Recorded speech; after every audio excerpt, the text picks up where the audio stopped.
थोडं मागे सगळे यायला पाहिजे. सरका मागे मागे या मागे.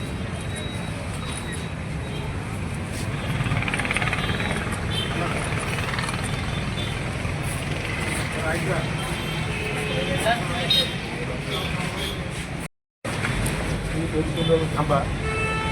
बाकीच्याने शांततेत पुढं काही बॅनरबाजी वगैरे करायची नाही नाही काहीच जो बी कायदा आहे, ज्या ज्या कायद्यानुसार गुन्हे दाखल करता येईल त्या कायद्यानुसार गुन्हे दाखल करतो. बरोबर. जामनेर आपलं शांत गाव आहे, शांतता ठेवायची. कुणी त्याला काही प्रतिक्रिया देऊ नका, जेणेकरून समोरच्याला आपल्या विरुद्ध गुन्हा दाखल करता येईल. आलं लक्षात. दोघांचे दाखल होतील. तुम्ही त्याला काही अशी टिप्पणी देऊ नका किंवा काही टॉन्ट मारू नका. तुम्ही सहज टाकून जाता, पण ते कायद्यात बसताना गुन्हा दाखल होतो. आपण चुकी नाही करायची. समोरचा चुकला म्हणून आपण चुकायचं नाही. गुन्हा लगेच तात्काळ दाखल करू राहिलो. कधी करतोय? 24 तासात लगेच बसतोय. चला 3-4 लोक यामध्ये. सचिन थांब, तू थांब, अजून कोण आहे तू थांब रे.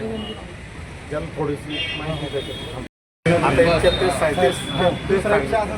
की त्याचं वारंवार आहे ना, एकाच समुदायावर तो अटॅक करतो सोशल मीडियाद्वारे. एकदम गलिच्छ भाषेत जो पण कायदा असेल त्याच्या आतापर्यंत कठोर कायद्यानुसार कठोर कायद्यानुसार कारवाई करण्यात येईल.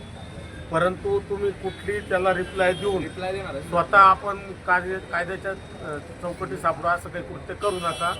ज्यांनी कृत्य केलंय त्याला शिक्षा झालीच पाहिजे. त्याच्यावर जो कायदा आहे, नवीन कायदा, त्यानुसार त्याच्यावर गुन्हा दाखल करतो. बस.